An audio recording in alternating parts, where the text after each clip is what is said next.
ଜଗଦାନନ୍ଦ କନ୍ଦାୟ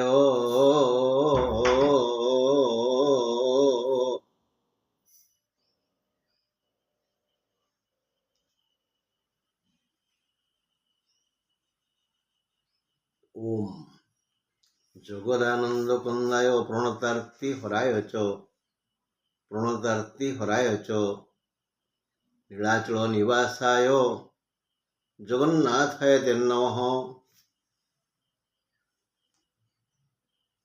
প্রণতার্থী হরায়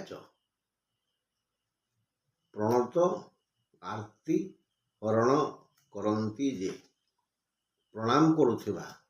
ପ୍ରଣାମ ମାନେ ପ୍ର ଉପସର୍ଗ ନମ ଧାତୁ ସମ୍ପୂର୍ଣ୍ଣ ଭାବରେ ଆଶ୍ରିତ, ପୁରା ନଇଁ ପଡ଼ୁଥିବ। ନମ୍ରନ୍ତି ଫଳିନ ବୃକ୍ଷା ନମ୍ରନ୍ତି ଗୁଣିନୋ ଜନାଃ। ଗୁଣୀ ଲୋକ ଯାର ଗୁଣ ଅଛି ସେ ଗୁଣ ବୋଝରେ ନଇଁ ପଡ଼ନ୍ତି। ଫଳ ଭାରରେ ଗଛ ନଇଁ ପଡ଼େ, ସେଇଭଳି ନଇଁ ପଡ଼ୁଥିବା ଜଗନ୍ନାଥଙ୍କ ପୁରା ଆଶା କରୁଥିବା। ଜଗନ୍ନାଥ ହିଁ ସବୁକିଛି। ତେଣୁ ପ୍ରଣତାର୍ଥୀ ଯିଏ ପ୍ରଣାମ କରୁଛି, ଯିଏ ତାର ଆର୍ତି, ତା ଦୁଃଖକୁ ଯେ ହରଣ କରନ୍ତି। ପ୍ରଣତାର୍ଥୀ ହରାୟ ଆଉ ନୀଳାଚଳ ନିବାସାୟ ଜଗନ୍ନାଥାୟ ତେ ନମଃ। ଜଗତନାଥ, ଜଗତର ନାଥ। ଜଗଦାନନ୍ଦ କନ୍ଦାୟ, ଯେମିତି ପ୍ରଥମ ଲାଇନଟା ପଢ଼ିଲି ସେଇଭଳି ଲମ୍ବେଇକିରି ପଢ଼ିବେ, ସୁନ୍ଦର ଶୁଭିବ।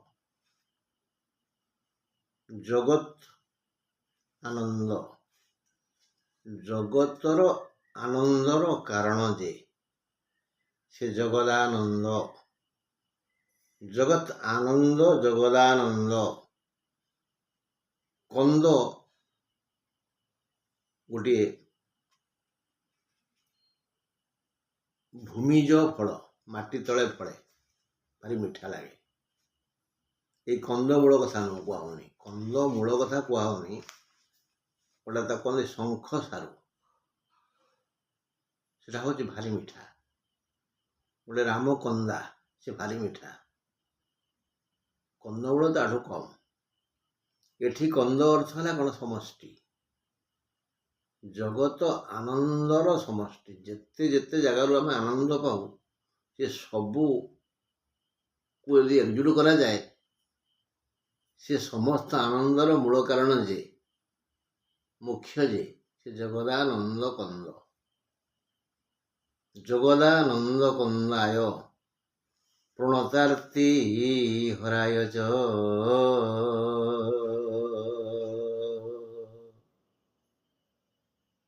নীলাচল নিবাসায় জগন্নাথায় তে নমঃ। বন্ধুগণ, ଆଜି ସଂକ୍ରାନ୍ତି, ମାସର ପ୍ରଥମ ଦିନ, କନ୍ୟା ସଂକ୍ରାନ୍ତି। କେହି କହନ୍ତି, ଚାଷୀମାନେ କହନ୍ତି କର୍ଣ୍ଣବୁଡ଼ା ସଂକ୍ରାନ୍ତି। ଧାନ ଗଛର ବେକ ପର୍ଯ୍ୟନ୍ତ ପାଣି ହବ ତ ଭଲ, ଧାନ ଗଛ ଟିକେ ବଢ଼ିବ ଆଉ ଭଲ ଫଳ ହବ। ଆଜି ହେଉଛି ବିଶ୍ୱକର୍ମା ପୂଜା। ବିଶ୍ୱର ସମସ୍ତ କଳା ବିଦ୍ୟାକୁ ଯିଏ ସୃଷ୍ଟି କରିଥିଲେ ସେ ବିଶ୍ୱକର୍ମା। ସଂସାରରେ ବଞ୍ଚିବା ପାଇଁ ହେଲେ କଳାର ନିହାତି ଆବଶ୍ୟକତା ଅଛି। ସେ ହିଁ ଜଗତର ଆନନ୍ଦ। କଳା ହିଁ ଜଗତର ଆନନ୍ଦ। କଳା ନଥିଲେ ଶାନ୍ତି ନାହିଁ। ଯିଏ ଯେଉଁ କାମ କରୁଛେ, ସେ ଗୋଟେ କଳା। ଆଉ ସେ କଳା, ସେ ଗୋଟେ ମହତ୍ ଗୁଣ, ସ୍ୱତନ୍ତ୍ର ଗୁଣ। ସମସ୍ତେ ସେ କାମ କରିପାରିବେନି। ଏଇ ଯେଉଁ ବିଦ୍ୟା ଯିଏ ଦିଅନ୍ତି, ଏଇ ଜ୍ଞାନ ଯିଏ ସୃଷ୍ଟି କରାନ୍ତି, ସେ ହେଲେ ବିଶ୍ୱକର୍ମା। ଯିଏ ଯେଉଁ କାମ କରୁଛି। ଆମ ବୋଉ ପିଠୁରେ ଆଙ୍ଗୁଠିରେ ଯେଉଁ ଚିତା ଲେଖେ, କୋଉ ବୈଜ୍ଞାନିକତା କରିପାରିବେ? ଆମ ବୋଉ ଯେଉଁ ପୁର ତିଆରି କରି ଯେଉଁ ମଣ୍ଡା ପିଠା କରେ, ତାକୁ କେଉଁ କାରିଗର କରିପାରିବ? ବୁଝିହେଉଛି? ସେଇ ଆଳୁରେ 22 ପ୍ରକାର ତରକାରୀ କରେ ମୋ ବୋଉ। ତାକୁ କିଏ କରିପାରିବ? ଇଏ ଗୋଟିଏ କଳା। ସବୁ ହେଉଛି କଳା। ତେଣୁ ସେ ବିଦ୍ୟା ଯିଏ ଆମମାନଙ୍କ ମନରେ ସୃଷ୍ଟି କରନ୍ତି ବିଶ୍ୱକର୍ମା, ତାଙ୍କର ପୂଜା ଆଜି। ତାଙ୍କର ଆଜି ପୂଜା। ଆଉ ଆଜି ହେଉଛି କନ୍ୟା ସଂକ୍ରାନ୍ତି। ଆଜି ଆମେ এই କନ୍ୟା ସଂକ୍ରାନ୍ତିରେ ଆମ କୋଷ୍ଠୀଚକ୍ରର ରାଶିଚକ୍ରର ଶେଷ ରାଶି ମୀନ ରାଶି, ଯାହାର ଅଧିପତି ହେଲେ ବୃହସ୍ପତି। ବୃହସ୍ପତିଙ୍କ ଦୁଇଟା ଘର ନା, ଧନୁ ଆଉ ମୀନ। ଏଇ ମୀନରେ ଉଚ୍ଚ ହେଲେ କିଏ? ଶୁକ୍ର। ମୀନ ଘର ହେଲା ବୃହସ୍ପତିଙ୍କର। ଆଉ ଶୁକ୍ର, କାଲି ଗୋଟେ କଥା କହିନଥିଲି, କଣା ଚିପେ ମୀନ। କଣା ବୋଲନ୍ତି ଶୁକ୍ରଙ୍କୁ କୁହାଯାଇଛି। ଶୁକ୍ର ଯଦି ମୀନରେ ଲୁଚିଥାନ୍ତି, ରହିଥାନ୍ତି, ମାଠିଆରେ ଲୁଚେ ଶନି, ତାକୁ ଛୋଟା କହନ୍ତି। ଛୋଟା ଲୁଚେ ଘଟେ। ଯଦି କୁମ୍ଭରେ ଶନି ଥାନ୍ତି, ଏମିତି ଏସବୁ କଥା ଆମେ କାଲି ଟିକେ ଆଲୋଚନା କରିଥିଲେ। ଏ କଥା ପରେ ଆଲୋଚନା କରିବା। ଆଜି ଟିକେ ଆଲୋଚନା କରିବା ଯେ ମୀନ ରାଶି ଉପରେ। ଆଗେ ଟିକେ ଶୁଭ ଖବର କହିବା। ମୀନ ରାଶିର ଶୁଭ ବାର ହେଲା ରବି, ସୋମ, ଗୁରୁ। ଶୁଭ ରଙ୍ଗ ହେଲା ଧଳା ଆଉ ହଳଦୀ। ରବି, ସୋମ, ଗୁରୁ, ଏହି 3 ବାରରେ ମୀନ ରାଶିଆ ମାନେ କାହାକୁ କିଛି ନ ପଚାରି ଯଦି କାମରେ ଆଗେଇ ଯିବେ ତାହେଲେ ତାଙ୍କର ମଙ୍ଗଳ। ଅନ୍ୟ ବାର ଅପେକ୍ଷା ଏହି 3 ବାର ତାଙ୍କ ମାନେ ଶୁଭ। ରବି, ସୋମ, ଗୁରୁ, କାହାକୁ ପଚାରିବା ଦରକାର ନାହିଁ। ସେଇଦିନ ସେ ଟିକେ ସମୟ ନିର୍ଣ୍ଣୟ କରିବେ। ଆଉ ରଙ୍ଗ ହେଲା ଧଳା, ହଳଦୀ। ଏଇ ରଙ୍ଗର ବସ୍ତ୍ର ପିନ୍ଧିବେ ମୀନ ରାଶିଆ ମାନେ, ବୋଲେ ଭଲ। ଘରର ସ୍କ୍ରିନ୍, ବେଡସିଟ୍, ଆମ ଗାଡ଼ି ରଙ୍ଗ ଏମିତି ହେଲେ ମୀନ ରାଶି ପାଇଁ ଭଲ ଟିକେ। ଆଉ ଶୁଭ ତାରିଖ ହେଲା 1, 3, 4, 9। ଯଦି ରବିବାର, ସୋମବାର, ଗୁରୁବାର ଏଇ ତାରିଖ ପଡ଼ିଗଲା ତାହେଲେ 2ଟା ପ୍ଲସ୍ ପାଇଗଲେ। ଆଉ ଗୋଟେ ପୋଷାକ ଅଛି, ପିନ୍ଧିକିରି ଆମେ କାମରେ ଆଗେଇ ଯିବା। ଆଉ କ'ଣ? ଘାତ ବାର ଶୁକ୍ରବାର, ସେ ପଡ଼ିବ ସେପ୍ଟେମ୍ବର 20, 27, ଅକ୍ଟୋବର 4, 11, 18। ଘାତ ବାର ଶୁକ୍ରବାର, ସେ ପଡ଼ିବ ସେପ୍ଟେମ୍ବର 20, 27, ଅକ୍ଟୋବର 4, 11, 18। ଘାତ ନକ୍ଷତ୍ର ଅଶ୍ଳେଷା, ସେ ଆସିବ ସେପ୍ଟେମ୍ବର 28। ଘାତ ତିଥି ଦ୍ୱିତୀୟା, ସେ ଆସିବ ସେପ୍ଟେମ୍ବର 19, ଅକ୍ଟୋବର 5। ଘାତ ଚନ୍ଦ୍ର ଦ୍ୱାଦଶ ଚନ୍ଦ୍ର କୁମ୍ଭ ଚନ୍ଦ୍ର, ସେଇ ଘାତ ଚନ୍ଦ୍ର କେବେ ଆସିବ? ସେପ୍ଟେମ୍ବର 17, 18। ଏଇ ତାରିଖ ଗୁଡ଼ିକୁ ଆମେ ଆମ କ୍ୟାଲେଣ୍ଡରରେ ଟିକେ ଲେଖିଦେବା, ଚିହ୍ନ ମାରିଦେବା। ଆଉ ସେଦିନ ଟିକେ ଈଶ୍ୱରଙ୍କୁ ଡାକିବା, ହେ ପ୍ରଭୁ ଦୟାକର। କାରଣ ଆମେ ଖାଲି ଚିହ୍ନ ମାରିଲେ ହେବନି, କି ପ୍ରଭୁଙ୍କୁ ଡାକିଲେ ହେବନି।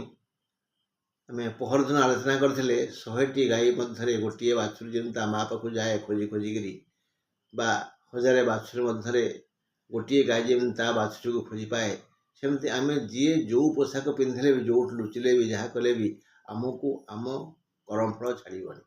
ଆମେ ଯାଦୃଶୀ ଭାବନା ଯସ୍ୟ ସିଦ୍ଧିର୍ ଭବତାଦୃଶୀ। ଯାହାର ମନ ଜଡ଼େ ତା ପ୍ରଭୁ ଛାଡ଼େ। ଆମେ ଯେମିତି କର୍ମ କରିବା ସେ ଫଳ ଭୋଗିବା। ଆମ କର୍ମଫଳ ଆଉ କେହି ଭୋଗିବେନି। ମୋ ବୋଉ କହେ, ଏ ହାତ ପାପ ଏ ହାତ ନେଇନି। ଆମେ ଦେଖିନେ ବେଳେବେଳେ ବର୍ଷା ହେଉଥାଏ, ହଳୁଆ ହଳ କରୁଥାଏ, ବାଁ ପଟ ବଳଦ ପିନ୍ଧୁଥିଲା ବେଳେ ଡାହାଣ ପଟ ବଳଦ ଶୁଖିଲା ଥାଏ। ସେଇଠି ଗୋଟିଏ କ୍ଷେତ୍ରରେ ଚାଷ କରୁଥିବା, ବସିଥିବା, ଘାସ ବାଡ଼ୁଥିବା 2 ଜଣ ଚାଷୀଙ୍କ ମଧ୍ୟରୁ ଜଣଙ୍କ ଉପରେ ଘଡ଼ଘଡ଼ି ପରେ ଜଣଙ୍କର କିଛି କ୍ଷତି ହୁଏନି। ଏସବୁ କର୍ମଫଳ। ଆମେ ସମସ୍ତେ ଆଜିଠୁ ନିଷ୍ପତ୍ତି ନେବା, ସତ୍ କାର୍ଯ୍ୟ କରିବା, ସତ୍ୟ କଥା କହିବା, ସତ୍ଚିନ୍ତା କରିବା।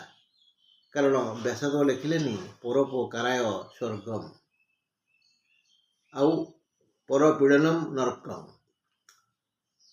ଆଉ ଭାଗବତ ଲେଖାନି, ବିନୟ ମଧୁର ବଚନ କହି ତୋଷିବା ପ୍ରାଣୀ ମନ।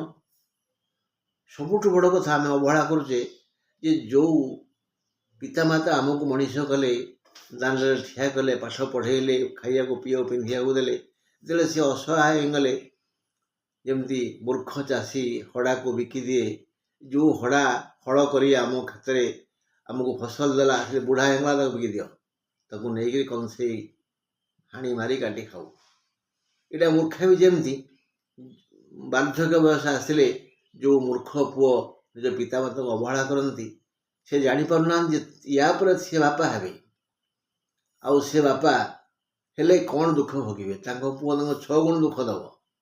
ତେଣୁ ବାପା ମାଆକୁ ଯେତେ ସୁଖ ଦେଇଥିବ ସେମିତି 6 ଗୁଣ ସୁଖ ପାଇବ। ଗୋଟେ ଛୋଟିଆ ଗପ ନାହିଁ? ସ୍ତ୍ରୀ କଥାରେ ପ୍ରଭାବିତ ହୋଇ ପୁଅ ବା ସ୍ୱାମୀ ବାପାଙ୍କୁ ଶଗଡ଼ରେ ବସେଇ ନେଇଗଲା ଜଙ୍ଗଲକୁ, ଜଙ୍ଗଲରେ ଗାତ ଖୋଳିଲା, ବାପାଙ୍କୁ ପୋତି ଦେବ।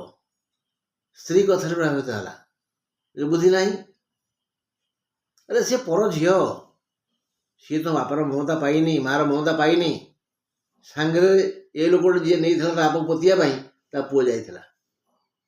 ଯେମିତି ସେ ଗାତ ଖୋଳି ସାରିଲା, ପୁଅ ନେଇକିରି କୋଡ଼ି ଆଉ ଗୋଟେ ଗାତ ଖୋଳା ଆରମ୍ଭ କଲା।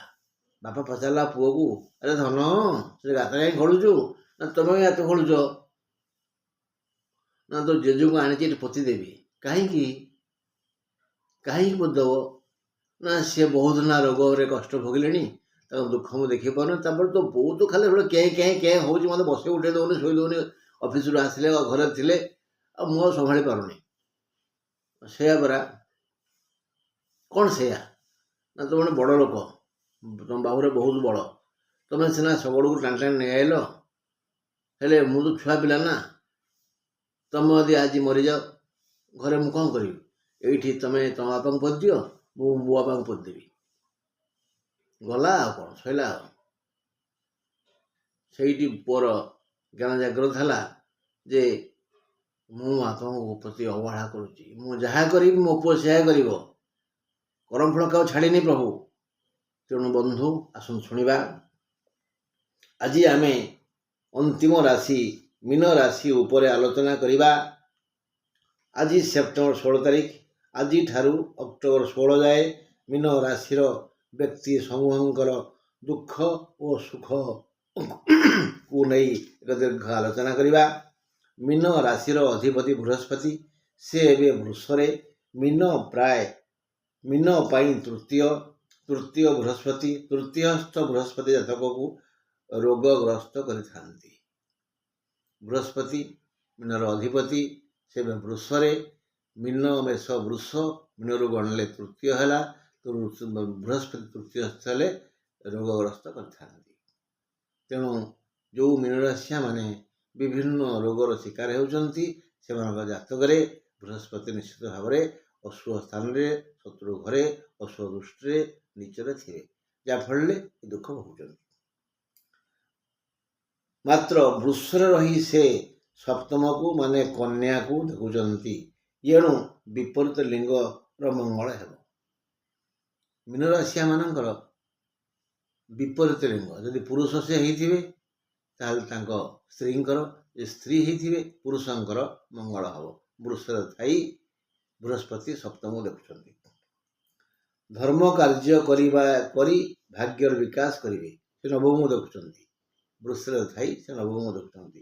ତେଣୁ ଧର୍ମ କାର୍ଯ୍ୟ ସେ କରିବେ, ଆଉ ନିଜ ଭାଗ୍ୟର ବିକାଶ କରିବେ। ଏକାଦଶକୁ ଦେଖୁଥିବାରୁ ସେ ଭଲ ଆୟ ଓ ରୋଜଗାର ବି କରିବେ। କିଏ? ମୀନରାଶିଆ ମାନେ। ବୃହସ୍ପତି ବୃଷରେ ଅଛନ୍ତି, ରୋଗ ସିନା ହେବ, କିନ୍ତୁ ବୃହସ୍ପତିଙ୍କ ଦୃଷ୍ଟି ପବିତ୍ର ପରା, ଶୁଭ। ତେଣୁ ସିଏ ଯେଉଁ ଘରକୁ ଦେଖିବେ ସେ ଘରର ମଙ୍ଗଳ ହେବ। ଦ୍ୱିତୀୟାଧିପତି ମଙ୍ଗଳ ଏବେ ମିଥୁନରେ, ମାନେ ଚତୁର୍ଥରେ। ମଙ୍ଗଳ ଚତୁର୍ଥ ହେଲେ ଶତ୍ରୁଙ୍କର ମଙ୍ଗଳ ହେବ, ଶତ୍ରୁ ବଢ଼ିଯିବେ। ତେଣୁ କାହା ସହିତ ଶତ୍ରୁତା କରିବା ଉଚିତ ନୁହେଁ। ମଙ୍ଗଳ ଏବେ କେଉଁଠି? ମିଥୁନରେ, ଚତୁର୍ଥ ମଙ୍ଗଳ। ମଙ୍ଗଳ ଚତୁର୍ଥ ହେଲେ ଶତ୍ରୁଙ୍କର ମଙ୍ଗଳ ହେବ, ନହେଲେ ଶତ୍ରୁ ବଢ଼ିଯିବେ। ଶତ୍ରୁ ବଢ଼ିଲେ ଆମର କ୍ଷତି ହେବ। ଶତ୍ରୁ ବୋଇଲେ ଋଣକୁ ବି ଶତ୍ରୁ କୁହାଯାଏ। ଋଣକୁ ଶତ୍ରୁ କୁହାଯାଏ। ଋଣ ବଢ଼ିଯିବ, ଦୁଃଖ ବଢ଼ିଯିବ। ତେଣୁ ଆମେ କାହା ସହ ଶତ୍ରୁତା କରିବା ନାହିଁ। जोटाकि टिके पूर्व मन पकई विनय मधुर वचन कही तो शिवा प्राणी मन समस्त सहित हसखुश हवा। अच्छा, तृतीयाधिपति शुक्र एवं कन्या माने सप्तम शुक्र सप्तमस्थ हेले शारीरिक पीड़ा दे था। शुक्र को जमती बृहस्पति रोग हम सेमती शुक्र शारीरिक पीड़ा हम विभिन्न गंठी दरज हम मुंड बिंध इत्यादि देह असुस्थ होता है। से 18/9 माने 3 दिन पर तुला को जीवे अष्टम हे। अष्टम शुक्र पूर्व जंत्रणा को तीव्रतर कराइबे। एबे से अछंती कन्या 18/9 जीवे तुला को तेणु अष्टमस्थ हे।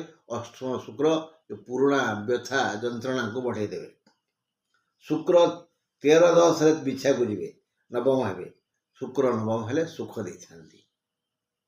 नवम शुक्र प्रबल सुख दे थांती जद्वारा पूर्व दुख राशि भूली जाए मनीष। ताले सप्तमस्थ शुक्र कन्या अष्टम शुक्र तुलारे दुख देले नवम शुक्र बिछारे सुख देवे सुख बांटे एते सुख देवे नवम शुक्र अतीतर जो पीड़ा जंत्रणा तो हम भूली जा। चतुर्थाधिपति बुध एवं सिंहरे अर्थात षष्ठरे बुध षष्ठ हेले भल लाभ होता है। एबेठू सुख आरंभ है। प्रथम नवमस्थ शुक्र सुख देले तापरे षष्ठस्थ बुध कौन देले ना लाभ देले भल लाभ हम। जी जो वृत्ति करते व्यवसाय करते दिने कही ना खाली दुकान में बिकिले व्यवसाय नुह आम जी जो वृत्ति करुचे सी आम व्यवसाय। जी जो वृत्ति करे मुझे गोटे छोटा लोक किंतु मत बढ़िया कढ़ई तैयारी आसे मु माटी मो स्त्री कहीदिए सी आम बाड़े शगड़िया आनी माटी जमा करती माटी आनी दिखती जो मूर्ति तैयारी कढ़ई करे सी मत तुली रंग दिखती मुझे मूर्ति से खरा सुखे दिखती आम दिहे मिसिक कढ़ई व्यवसाय करूँ या वृत्ति है। आम गाँ सारिया बुढ़ी सी गोबर विभिन्न प्रकार काठ तैयारी करे। गोबर काठ कौन कर कथा कौन कि गोबर को गोबर जो आमर जो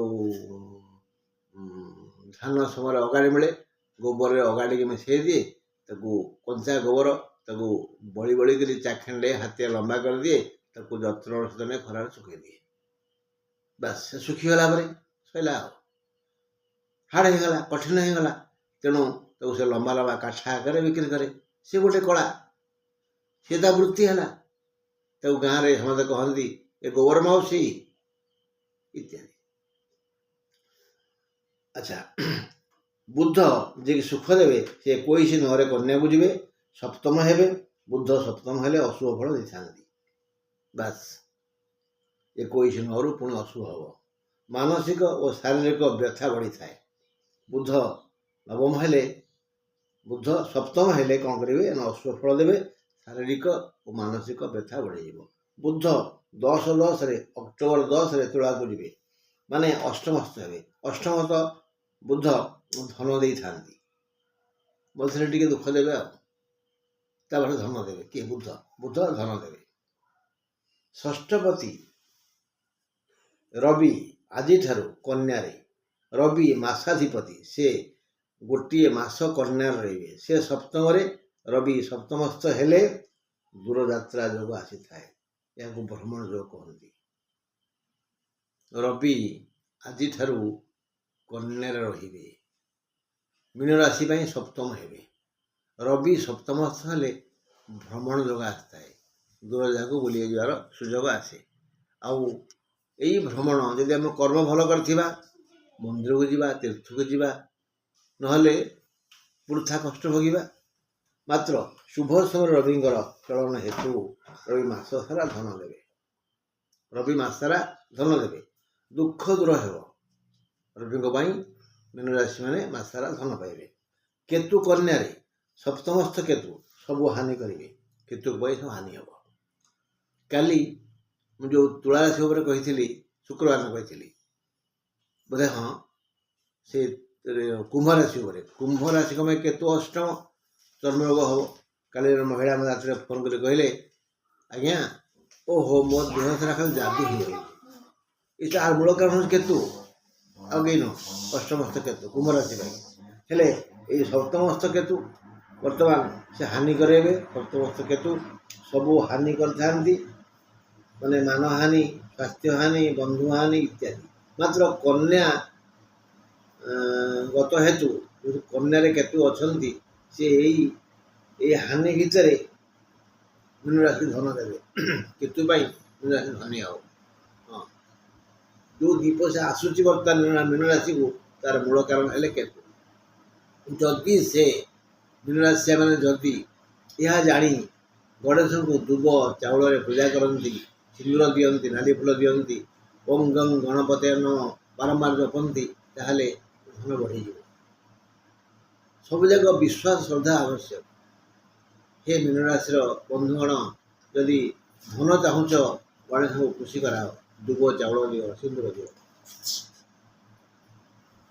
से धन हानि हेनी संपद नहीं चलिए मस सारा किए मीन राशि मैंने शनि कुंभरे द्वादश शनि दुख दे दुख बढ़ी जाए ये दुख रे भी मीन राशि संग्राम कर विजयी हे शनि दुख देवे किंतु डिग्री हासिल करेंगे जो कार्य कले भी दुख हम सीना गोटे घंटा फुट सीना शिखर में पहुँचे मीन राशि जो विजयी हो झगड़े व्यवसाय चाष भाई सहित कलह स्वामी स्त्री विरोध में विजय लाभ हो मूल कारण शनि दुख भितर सुख पाइबे सी पंक भितर पद्म यह शनिंकर आशीर्वाद राहु मीन रे जन्म राहु हानिकारक अटंती राहु मंद अवस्था देवे किसी भूल काम करेबे राहु समस्या हो कोर्ट कचेरी जा पड़ो आरेस्ट हे माली मकदमा लगी राहु राहु जन्म राहु ये समस्या आनी था आम एत आलोचना कले तारांश कौन है ना नवम शुक्र प्रबल सुख देवे मीन राशि नवम शुक्र प्रबल सुख देवे षष्ठ बुद्ध लाभ देवे भरपूर लाभ देवे अष्टमस्थ बुद्ध धन देवे सप्तम रवि मासरा धन देवे द्वादश शनि संग्राम रे विजयी कराइबे मात्र गुरु मंगल राहु केतु रोग व्याधि दुख आदि समस्या देवे हेले केतु धन देवे कभी कही तो रिजल्ट कौन हम किए कौन भोगे ना बिछा हूँ भाग्यस्थान कार मीन राशि बिछा भाग्यस्थान को गुरुंर शुभ दृष्टि अच्छी रवि मास सारा धन देवे एणु व्यवसायी माने लाभवान हे दशमाधिपति तृतीयस्थ हेतु चाकरी क्षेत्र में गंडगोलिया सृष्टि हे मंगल फसल समस्या हे माने वर्षा पानी बन्या भाया परिस्थिति हे धान चाष बुड़ी गछ बुड़ी चाषी मान किसी दिन दुख भोगे तापर राहु मास